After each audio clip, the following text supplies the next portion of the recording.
Lahat, welcome again to my YouTube channel. So this is Ray ninyo Binaventura Abukay. Now I will resume my discussion about the circumstances, di ba? May mga circumstances wherein yung criminal liability is maaapektuhan itong mga circumstances na ito. So ito yung mga ito yung GMAA, di ba? Itong justifying circumstances, exempting circumstances, mitigating circumstances, aggravating, and alternative circumstances. So, natapos na tayo sa huli kong video sa justifying circumstances. So, ngayon, we will proceed naman sa exempting circumstances. So, when we talk about exempting circumstances, ito yung mga circumstances wherein yung tao mismo o yung person who commit the crime will be exempted from criminal liability. So, before we proceed to our discussion, sa hindi pa nakakapag-subscribe, please subscribe para ma-update kayo sa mga bago kong videos.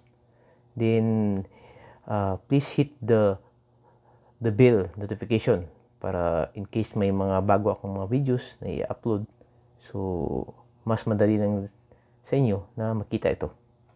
So, let's start. So, when we talk about exempting circumstances, these are those grounds, di ba, for exemption from punishment because there is one thing missing in the agent of the crime, any of the conditions which make the act voluntary or negligent.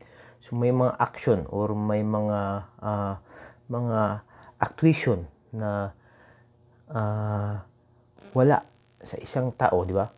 Either it is in psychological basis na hindi natin matatawag na he act voluntarily sa kanyang ginawa na krimen. So ito yung exempting circumstances, di ba? Ito yung mga grounds for exemption from punishment. So ito yung exempting circumstances. So the quick enumeration of the exempting circumstances. So ano yung mga circumstances wherein the criminal liability will be exempted. So ito yon. Pinakauna is imbecility, di ba? If ever imbecile yung tao, so or insanity siya, insane, di ba? Insane, so they are exempted from criminal liability. So, ito yung mga circumstances. Ito yung pinakaunang circumstances wherein ang tao is exempted siya from criminal liability. So, take note na exempted lang siya sa criminal liability pero hindi sa civil liability. So, if ever may mga tao na ganito, imbecile siya or insane, di ba? If ever makagawa siya ng krimen, so, exempted lang siya sa criminal liability niya, hindi yung civil mismo, di ba? Magbabayad pa rin siya.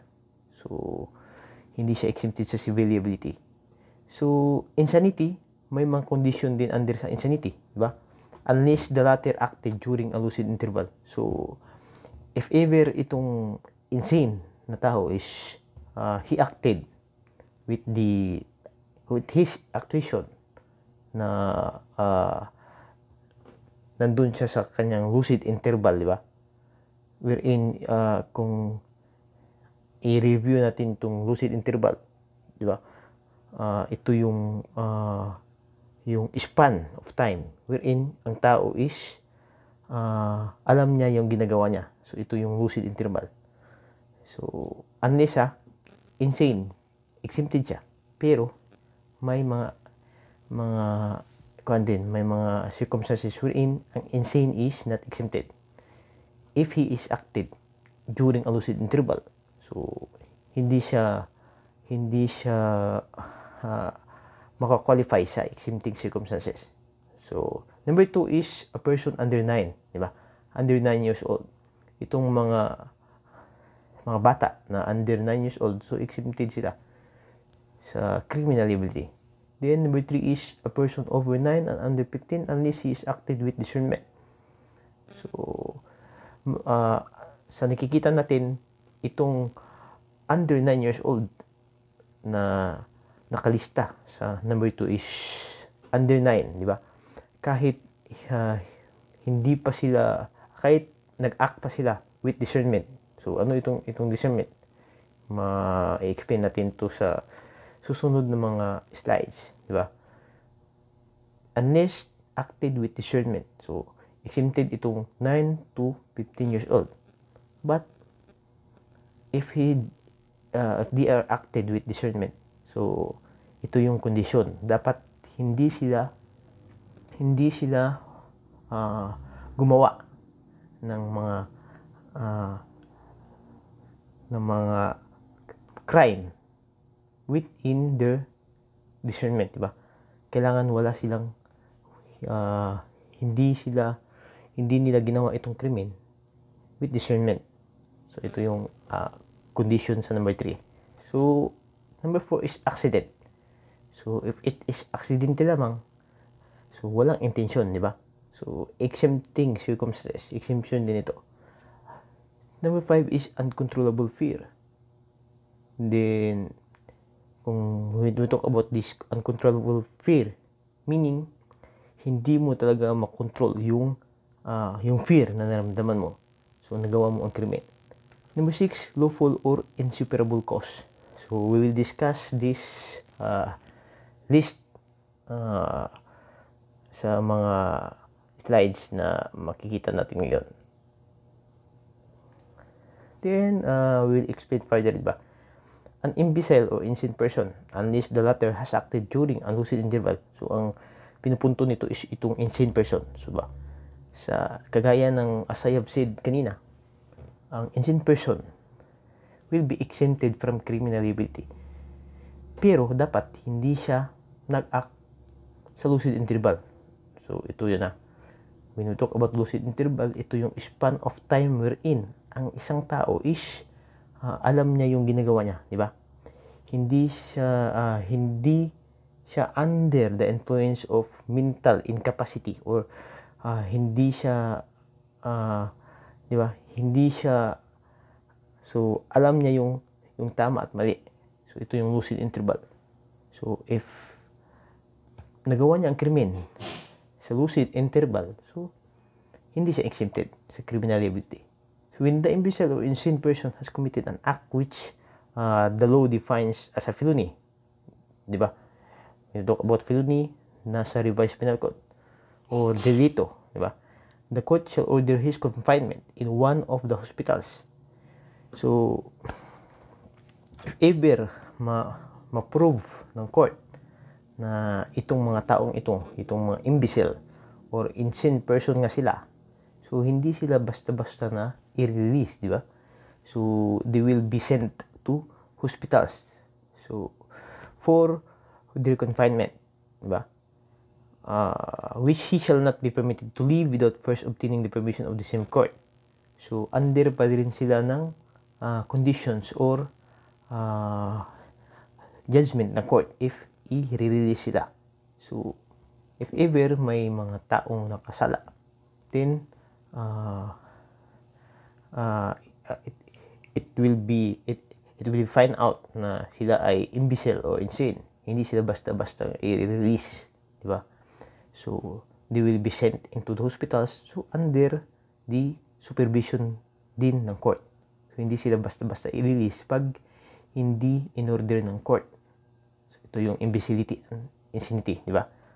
Gaya ng sinabi ko kanina, exempted lang sila sa criminal liability, di ba? Hindi sila mapupunta doon sa jail at prison, pero mapupunta siya sa hospitals.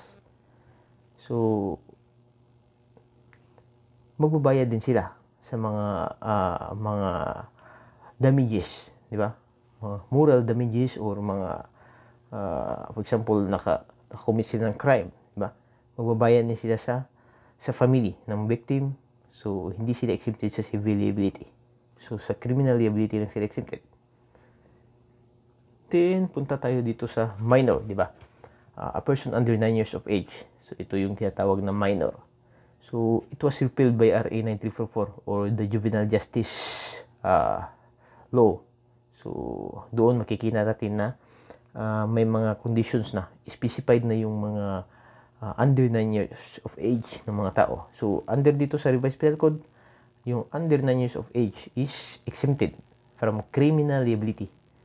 Kahit pa they will be acted, di ba?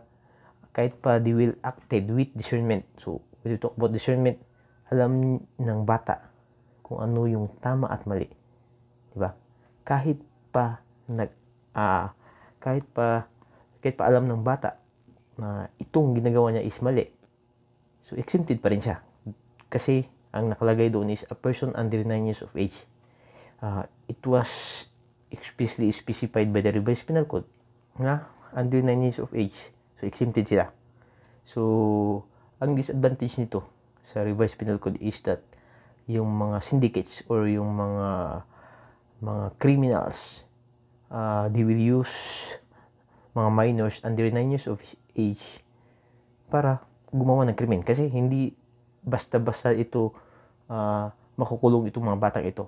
So, if ever na makulong sila, so hindi sila makapupunta doon sa jail at sa prison. Doon lamang sila sa DSWD as specified by the RA 9344, di ba? So may mga procedures na mga procedures wherein yung minor is hindi makukulong but mapupunta sa DSWD. So ito yung mga disadvantage ng batas na ito. Then minor din, number 3, a person over 9 years of age and under 15 unless he is acted with discernment. So kagaya kanina, exempted din tong mga taong ito, tong 9 years of age, di ba? If we will observe, di ba? Ang number 2 is person under 9 years of age, meaning hindi siya exactly 9 but under. For example, 8 years and 364 days siya na nandito sa ating mundo, di ba? So, ito yung naka-specified sa number 2. If ever na 9 years old na siya, so hindi siya dito sa number 2, di ba? Dito na siya sa number 3. 9 years of age.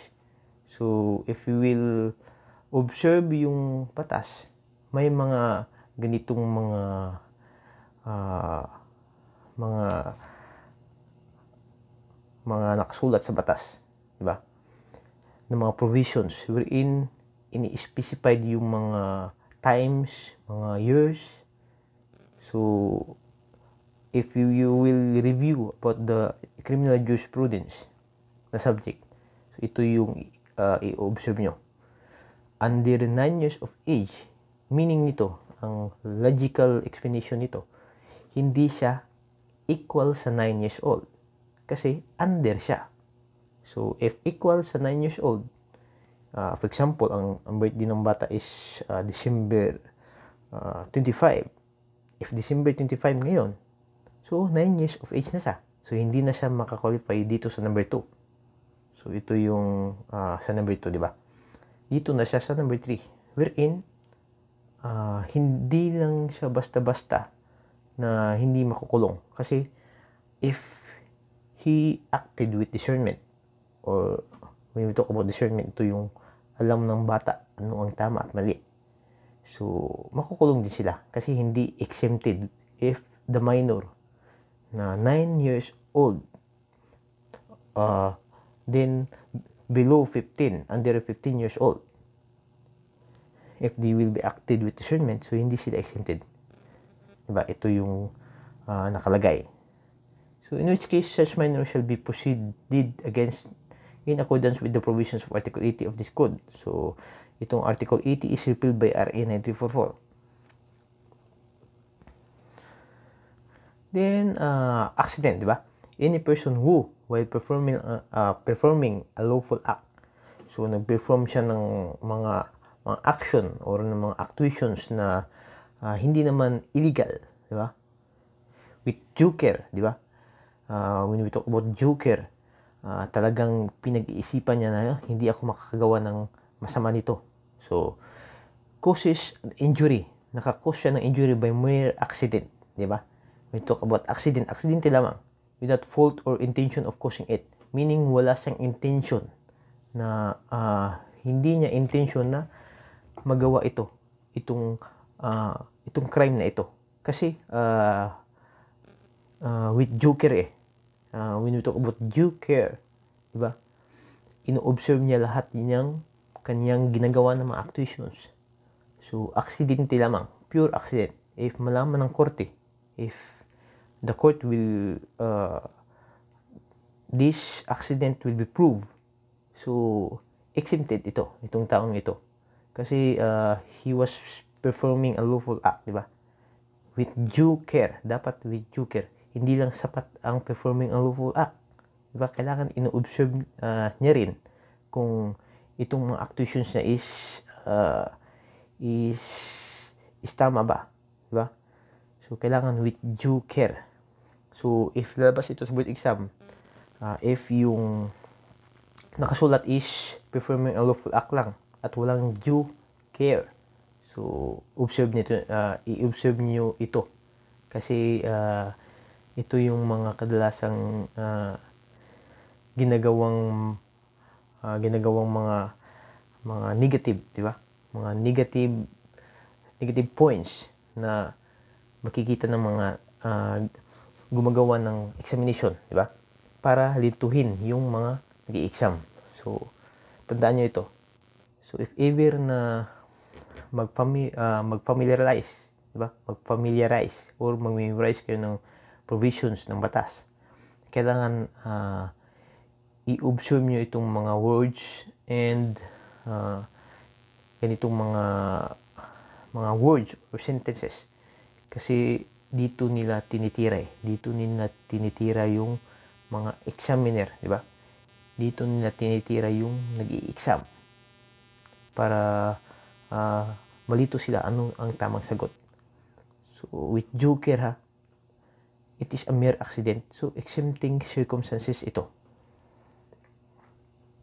So, any person who act under the compulsion of irresistible force, itong provisions ito, meaning ang tao is nag-act siya, then hindi niya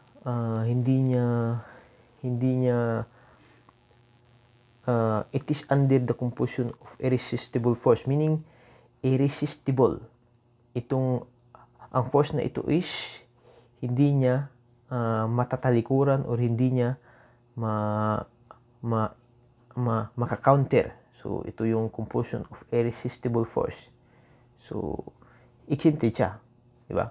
If any action under compulsion of irresistible force, so exempted itong taong ito.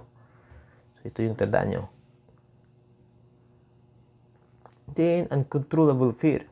So, any person who acts under the impulse of an uncontrollable fear, meaning may nag-i-exist na fear na hindi makokontrol. Di ba?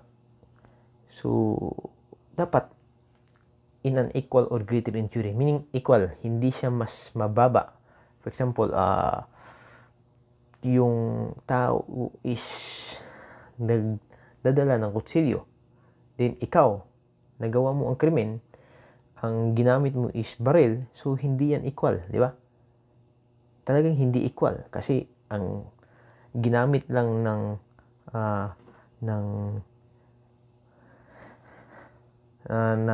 defense mo na uncontrollable fear is kutsilyo lamang at ikaw inamitan mo ng baril, so hindi yan matatawag na equal or greater injury, di ba? Kasi mas mataas sa'yo mas mataas yung fear na ginamit mo sa kanya, di ba? So, hindi siya ma-qualify as exempting circumstances. So, kailangan, for example, yung sa kanya is baril, din sa iyo is bato, di ba? Bato or kutsilyo, di ba? So, meaning, mas greater injury yung magagawa niya or equal lamang, di ba? So, mapapasok tayo dito sa exempting circumstances kasi mas greater injury, di ba? Mabarilin ka, tapos sa'yo is kutsilyo lamang at At ano ba yan, di ba? Kutsilyo lamang or bato ba? So, mas makikita natin yung uncontrollable fear. Meaning, exempted ka sa actuation kung mapatay mo siya. Di ba? So, ganyan ang uncontrollable fear. Then, lawful or insuperable cause. So, any person who fails to perform an act required by the law, di ba? When prevented by some lawful insuperable causes. So, automatic exempted siya as a person, di ba? Exempted siya sa criminal liability. So, if he failed to perform an act required by law, for example, when prevented by some lawful insuperable cause, so, nakagawa siya ng krimen, so automatic, exempted siya, di ba? Exempted siya sa criminal liability.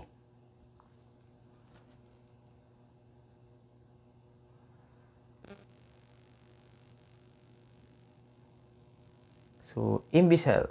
So, define, di ba? When we talk about imbecile, a person advanced in age but has a mental capacity. Meaning, mas mataas yung edad niya, but has a mental capacity equivalent to that a child between 2 to 7 years old. So, ito yung imbecile, which makes him exempted from criminal liability. So, ito yung mga imbecile. So, meaning, mas advanced yung age nila. Mas mature na sila in terms of age. But yung mentality nila, yung mental capacity nila, is nandyan lamang sa 2 to 7 years old. So, ito yung mga tinatawag na imbecile. Then, insanity defined, one which exists when there is complete deprivation of intelligence in committing the criminal act. So, that is the accused is deprived of reason and acts without the least discernment. So, ito yung insanity, di ba? Ito yung the deprivation of intelligence, meaning hindi kayo nagamit niya yung intelligence in committing a criminal act, di ba? So, as I have said sa video ko yung video ko yung mga felony, di ba? Yung elements ng felony, di ba? May intent, intelligence, and freedom of action. So, meaning, if ever yung tatlong ito is wala, so, exempted siya sa criminal liability kasi hindi kanya nagamit ang intelligence, di ba? So, absence of the elements of the dulo or the felony, so, siyempre, exempted siya sa criminal liability. So, insanity at the time of the commission of the crime versus insanity at the time of the trial. So, insanity at the time of the commission of crime, exempted. So, ito lamang insanity in time of commission of crime yung exempted. So, sane at time of crime but became insane at time of trial, liable still but trial will be suspended. So, ito yung procedures na nafa-follow ng court, di ba? Kailangan insane siya at the time of the commission of the crime. Hindi lamang siya insane at the time of the trial, di ba?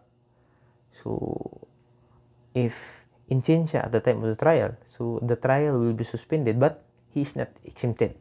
So, hindi siya exempted. Kasi, noong ginawa niya ang krimen, meaning, may intelligence na nag-i-exist. So, noong time na nag-i-start na yung trial, so, hindi yan basihan, di ba? Hindi yan basihan sa exempting circumstances in terms of insanity. So, ang basihan is yung time wherein na-commit niyang crime. So, discernment, when we talk about discernment, the mental capacity of a minor to distinguish between right or wrong. Meaning, alam niya kung ano yung tama at mali. And to fully appreciate the consequences of his felonious acts. So, ito yung discernment. So, as I have said kanina, 9 years old and below 15, meaning when you talk about below 15, hindi siya aabot sa 15 years old. Either 14 years and 364 days lang siya and 59 minutes. So, hindi talaga siya aabot sa 15 years old. So, exempted sila unless if they act discernment wherein alam nila yung tama at mali. So, hindi na sila makakwalify sa exempting circumstances. So, ito yung gustong ipahiwatig ng batas. So, irresistible force, kanina, di ba? A force which produce such an effect upon an individual. So, meaning maapektuhan ang isa ka individual in spite of all resistance. Kahit pa may resistance na nangyari, it reduces him to a mere instrument. And as such, capable of committing a crime. As a result, he is exempted from criminal liability. So, if there is a resistible force, so exempting circumstances siya, exempted siya. In spite of all resistance, di ba? Kahit ginawa niya yung lahat, di ba? Yung force is mas malakas pa rin. So, nagawa niya ang krimen kasi para mawala yung irresistible force. So, exempted siya sa criminal liability. Kasi wala siyang freedom of action. So, as I have said kanina, may 3 elements of the dulo or felony. Yung intent, freedom of action, at intelligence. Pag wala tong tatlong ito, or any of the elements is missing, so exempted siya. So walang krimen na nag-i-exist, meaning exempted siya, diba? From criminal liability. So uncontrollable fear, sinabi ko na ito kanina, the exempting circumstances of uncontrollable fear presupposes that the accused is compelled by means of threat or intimidation. Meaning, hindi niya intention talaga, di ba? Na gawan lang niya ang krimen because he was compelled by means of threat or intimidation by a third person to commit a crime. So, absence din ng 3 elements of dolo, di ba? So, exempted siya sa criminal liability. So, the lawful or insuperable cause. This refers to some motive which has lawfully, morally, or physically prevented one to do what the law commands. Diba? So, as a result, he is exempted also from criminal liability. So, ito yung lawful or insuperable cause. So, absolutory cause defined, diba? Those where the act of a person is technically a crime, but because of public policy, there is no penalty imposed. So, itong action ng individual is considered a crime, technically. But because of public policy, meaning walang batas na nagsasabi na ito is ipapunish, di ba? So, there is no penalty imposed. So, ito yung mga tinatawag na absolutory cause. So, enumeration of absolutory cause. So, Article 247, the death of physical injuries under exceptional circumstances. So, ito yung mga exempting, di ba? So, ito yung mga absolutory cause. So, then, the trespass, persons exempt from criminal liability, accessories exempted, spontaneous desistance, then instigation. So, ito yung mga absolutory cause. Wherein, itong absolutory cause is that considered siya as crime, but because of public policy na procedure na dapat sundin sa batas, so there's no penalty imposed. So kasama na dito yung exempting circumstances. So sa Article 332, so accessories exempted, itong mga Article 6 spontaneous desistance, instigation, di ba? One which takes place when a peace officer induces a person to commit a crime without the inducement of the crime will not be committed, it exempts from criminal liability. Kasi yung instigation kasi, ito yung mga ginagawa ng mga law enforcement officer wherein tinatanim nila yung mga ebidensya para magmukhang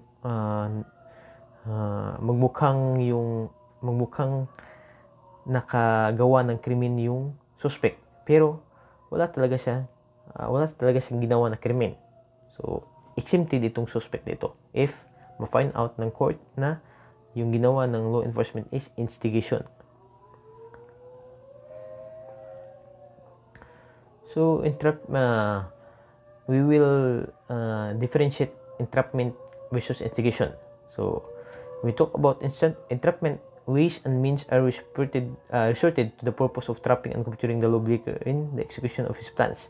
So, ito yung ginagamit na techniques or methods ng law enforcement to capture the suspect, diba? So, malalagay din natin ito sa warrantless arrest, wherein makikita mismo ng law enforcer na ginawa talaga niya ang krimen. So, ito yung pinakaunang circumstances sa warrantless arrest. So, the intent to violate the law originated from the accused himself. Meaning, yung accused talaga yung yung intention talaga ng accused yung gumawa ng krimen. So, number 3, not an absolutory cause. So, hindi ito malalagay sa absolutory cause. Hence, does not exempt from criminal liability. So, ito yung mga suspect is hindi exempted sa criminal liability. Kasi entrapment ito. Lawfully done na methods or means to capture the suspect.